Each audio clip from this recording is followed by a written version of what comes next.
Akashvani Imphal R.K. गोरानी न पाउ पाजरी।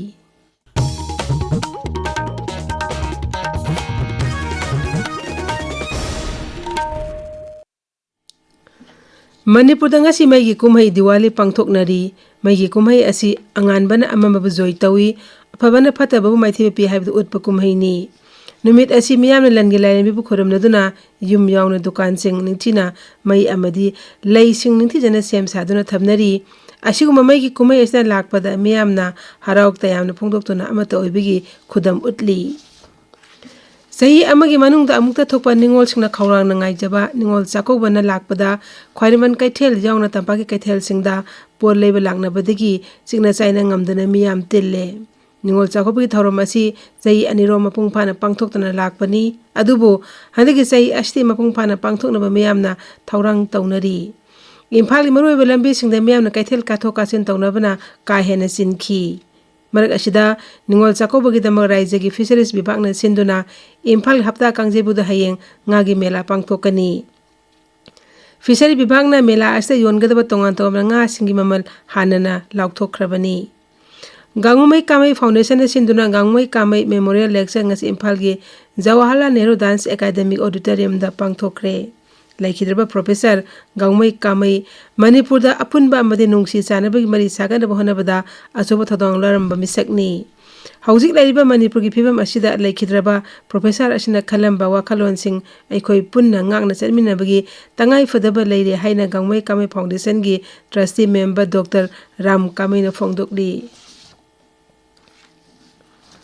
Rashtrapati Draupadi Murmu nimit mari ningi khongchata ngasi nimidawaram Kerala gi Tiruvananthapuram da thungkre Mahapur Rajapal Rajendra Biswanath Allarkar Mukhyamantri Pinarayi Vijayan yauna makok thongba lusingba singna taramna okhi Rashtrapati na hayeng Sarbarimala laisangda chatuna lai khuramgani Sri Murmu na sagol se nimita Kerala gi Rajbhavan da chatuna hanagi Rashtrapati K.R. Narayan gi murti da ikai khumnaba utkani Pradhanmantri Narendra Modi na hairi malem asina tongan ba thaudok wathok kya mayokna ngai cherekta Bharat asi tangdu leitabagi khudam am oina thorakli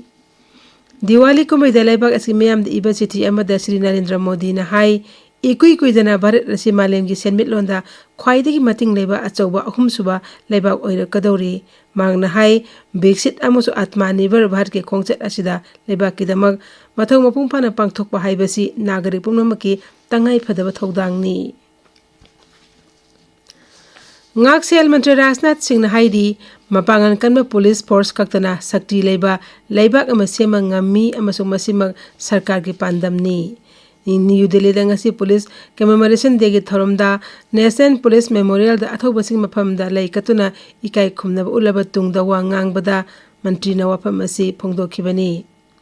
Sri Rajnath Singh na hai military amasung police ki platform tungan bidi yai adubu makhogi mission di leiba ki security haibasi khaktani sab mane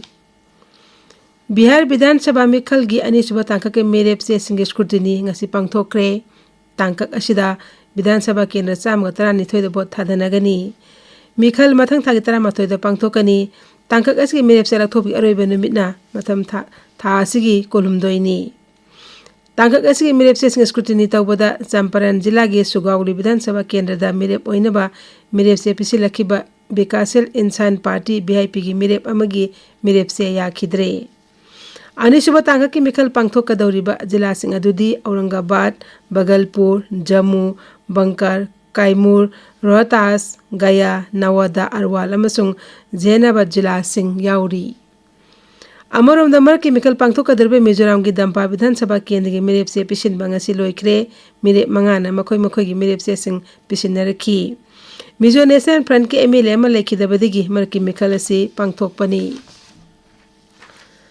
Jammu Kashmir da sahi asta dengi case lising aniga chanirom thengnaki official ki paun hai Union Territory asda case lising aniga chamaga umponi pandi dengi positive oiba thengnaki Jammu jila ki Kathua Samba amasung Udhampur da dengi case samapan humpu thengnaki case kolhum doina Kashmir division da thengnaki bene du atop ataina atopa mafam sing da thengnaki bani sahi asida hauji phawdi mi lesing kun ga chani humdra tre dengi test tawkre haksel bibhag na miyam da asigumalaina ase ngang thokna ba mai lene ba thabak sing lakhoi minasi haina apil tawri pauloi jari